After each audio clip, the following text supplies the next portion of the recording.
తాకట్లో ఉన్న మీ బంగారాన్ని విడిపించి ఆ రోజు ఆన్లైన్ రేటుకి కొంటాం. Sharma gold company. శ్రీమాత్రే నమః. శ్రీ గురుభ్యో నమః. నమో దేవ్యై మహాదేవ్యై శివాయై సతతం నమః. నమ ప్రకృత్యై భద్రాయై నిహతాం ప్రణతాస్మిత.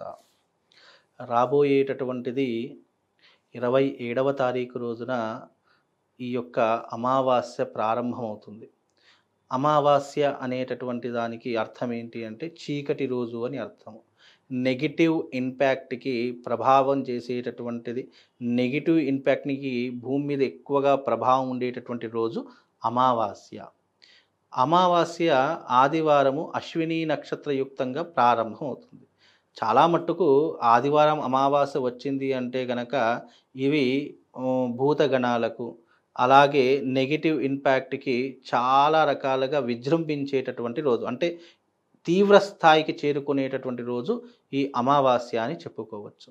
ఎందుకంటే గనక అమావాస్య ఎందుకు ఇంత బ్యాడ్ అంటే గనక అమావాస్య రోజున చాలామంది వికృతమైనటువంటి చేష్టలు చేస్తూ ఉంటారు. అమావాస్య వచ్చింది అంటే మనిషిలో అబ్నార్మల్ బిహేవియర్ వస్తూ ఉంటుంది. మీరు ఎప్పుడైనా గమనించండి, మామూలు రోజుల్లో చాలా నార్మల్గా ఉన్నటువంటి వ్యక్తి అమావాస్య వచ్చేసరికి అబ్నార్మల్గా బిహేవ్ చేస్తున్నాడు. ఎప్పుడైనా అబ్నార్మల్గా ఎవరి మీదైనా ఏదైనా దుష్టప్రయోగం జరిగిందంటే అష్టమి అమావాస్య రోజున చాలా విపరీతంగా కోపావేశానికి గురవుతూ ఉంటాడు. మీరు కావాలంటే క్యాలెండర్లో చెక్ చేసుకోండి ఒకసారి. అష్టమి అమావాస్య ఇవి రెండు వచ్చాయంటే మనిషి లోపల ఒక ప్రవర్తన చేంజింగ్గా కనిపిస్తూ ఉంటుంది.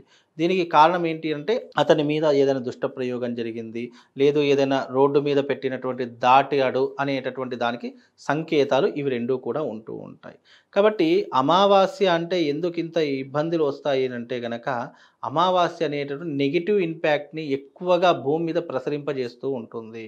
అందుకే ఆ రోజున చాలా మట్టుకు జాగ్రత్తగా ఉండాలి అని చెప్తూ ఉంటారు. అమావాస్య ఎప్పుడైనా మనిషిని ఇబ్బంది కలిగించేటటువంటి ప్రవర్తనతో కలిగి ఉంటుంది. అయితే అమావాస్య రోజున ఏమేమి చేయాలి అని అంటే గనక ముఖ్యంగా పితృదేవతల యొక్క ఆరాధన చేసుకోవడం, పితృదేవతలకు తర్పణాలు వదలడము, పితృదేవతల యొక్క శ్రాద్ధ కర్మను చేయడము, అదే రకంగా గంగా స్నాన విధిని తప్పకుండా ఆచరించడము, అలాగే ఆ రోజున విశేషంగా దైవిక ఆరాధనలు చేసుకోవడము, ముఖ్యంగా ఆ రోజున దాన ధర్మాలు ఆచరించడము. అది అలాగే ఇది అశ్విని నక్షత్ర యుక్తంగా కూడుకొని వస్తుంది కాబట్టి అశ్విని నక్షత్ర జాతకులు కొంచెం జాగ్రత్తగా ఉండాలి. ఎందుకంటే ఆ రోజున మీకు దుష్ట ప్రయోగాలు జరగడం కానివ్వండి, లేదా మీ మీద ఎవరైనా చెడు ప్రయత్నాలు చేయడం కానీ ఇలాంటివి ఎక్కువగా చేసేటటువంటి సూచనలు కనిపిస్తాయి. కాబట్టి అశ్విని నక్షత్ర జాతకులు మేషరాశి వాళ్ళు కాస్త జాగ్రత్తగా ఉండాలి. ఎందుకంటే ఇంకోటి ఏంటంటే ఈ సంవత్సరం మేషరాశి వారికి ఏలినాటి శని ప్రభావం ప్రారంభమైంది కాబట్టి కాస్త జాగ్రత్తగా ఉండే ప్రయత్నం చేసుకోవాలి. ఇక ఈ అమావాస్య చాలా మట్టుకు విశేషంగా ఏంటి అని అంటే కనుక దైవిక ఆరాధనకు ఎక్కువగా చేసుకునే ప్రయత్నం చేసుకోవాలి. ముఖ్యంగా ఈ అమావాస్య అంటే చాలామందికి తెలియనటువంటి విషయం అంటే గంగా స్నానం ఎందుకు ఆచరించాలి అంటే అమావాస్య రోజున చేసే గంగా స్నానము నీ జీవితాన్ని, నీ యొక్క పాపకర్మలను దూరం చేస్తుంది. జీవితంలో చేసిన పాపకర్మలు ఏవైతే ఉంటాయో వాటన్నిటినీ కూడా దూరం చేసుకోవాలంటే అమావాస్య రోజున గంగా స్నాన విధిని ఆచరణ చేసుకోవాలి. నిజానికి పూర్వకాలంలో ఏంటంటే చాలామంది నిత్యము గంగా స్నాన ఆచరణ చేసేటటువంటి వాళ్ళు మగవాళ్ళు అదే ఒక సాంప్రదాయకబద్ధంగా పెట్టుకునేవాళ్ళు. ఎందుకంటే ఊర్లోనే నదులు ఉండేటటువంటివి, జలపాతాలు ఉండేటటువంటి ఊర్లోని దగ్గరలోనే చక్కగా గోదావరి తీర ప్రాంతాలు ఉండేటట్టు కానీ తప్పకుండా ఇంట్లో స్నానాలు చేసేవారు కాదు, నదిలకి వెళ్ళి స్నానాలు చేసేటటువంటి విధానాలు చాలా మట్టుకు ఉండేవి. ఇప్పుడు రానున్న కాలంలో అవన్నీ కూడా కనుమరుగైపోయాయి కాబట్టి నెలంతా మనం నదీ స్నానానికి రోజు వెళ్ళి చేసుకోలేం కాబట్టి కనీసం నెలకు ఒకసారైనా గంగా స్నాన విధిని చేసుకుంటే నీ జీవితంలో చేసుకున్న పాపకర్మలు తొలగిపోతాయని శాస్త్రవచనం. రెండవది ఏంటి, ప్రతి ఒక్క భగవంతుడికి ఒక్కొక్క రోజుని కేటాయించాం. సోమవారం వస్తే శివుడు, మంగళవారం వస్తే అమ్మవారు, బుధవారం వస్తే అయ్యప్ప, గురువారం వస్తే దత్తాత్రేయుడు, శుక్రవారం వస్తే శ్రీ మహాలక్ష్మి, శనివారం వస్తే వెంకటేశ్వర స్వామి, ఆంజనేయ స్వామి. ఇలా కొన్ని దేవతలకు కొన్ని రోజులు ఎలాగైతే పర్టికులర్గా ఉన్నాయో పితృదేవతలు అంటే మనల్ని వదిలి వెళ్ళిపోయినటువంటి పితృదేవతలకు ఏ రోజు ఉంటుంది అని అంటే అమావాస్య. వాళ్లకు మంచి రోజు ఏంటంటే అమావాస్య. కాబట్టి ఆ పితృదేవతలు మనల్ని వదిలిపెట్టి గతించిన వాళ్ళు, మరణించినటువంటి వాళ్లకు మనం భోజనం పెట్టాలి అంటే అది అమావాస్య రోజున పెట్టాలి. ఆ రోజున విశేషంగా అతిథి భోజనం అయిన తర్వాతనే మనం భోజనం చేయాలి. చాలా మట్టుకు పూర్వకాలంలో ఎలా ఉండేదంటే ఎవరైనా రోడ్డు మీద వెళ్తున్నటువంటి వారు కానివ్వండి, లేదా ఎవరికైనా ఇంటికి పిలుచుకొని వచ్చి ఆకలి అన్నవాడికి ఆ రోజున భోజనం పెట్టిన తర్వాతనే మన ఇంటిలో ఉన్నటువంటి పెద్దవాళ్ళు భోంచేసేవారంట. ఇలాంటి పద్ధతులు మన గతంలో ఉండేటటువంటివి. దాన్ని ఏమంటారు అని అంటే గనక అతిథి భోజనము అంటారు. అంటే అతిథి భోజనం పెట్టకుండా ఇంట్లో ఉన్నవాళ్ళు భోజనం చెయ్యలేనటువంటి పరిస్థితులు ఉండేటటువంటివి.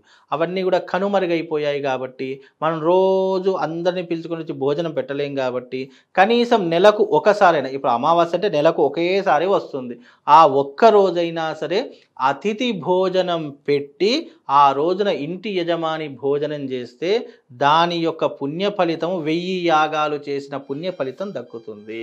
అందుకే అతిథి దేవోభవ అని ఎందుకన్నారంటే అతిథికి భోజనం పెట్టిన తర్వాత మనం భోజనం తీసుకుంటే అది సాక్షాత్తు శివుడికి చెందినటువంటి విధానంగా కలుగుతుంది. అందుకే ఇప్పటికీ కూడా కొంతమంది నియమము, చాలామంది బ్రాహ్మణుల ఇంట్లో కొంతమంది నియమం పెట్టుకుంటారు. ఏంటి అంటే అతిథి భోజనం చేసి ఆ అతిథి బ్రాహ్మడా, క్షత్రియుడా, వైశ్యుడా, శూద్రుడా, వేరేవాడా ఇలా సంబంధం లేదు. అతిథి భోజనం అంటే ఎవరైనా సరే ఆకలి అన్నవాడికి భోజనం పెడితే చాలు, అది అతిథి భోజనం అవుతుంది. దాని తర్వాత మనం భోజనం చేస్తే దాని యొక్క పుణ్య ఫలితం 1000 యాగాలు చేసిన పుణ్య ఫలితం కలుగుతుంది. అలాంటి విధానాన్ని ఏర్పాటు చేసుకోవాలి.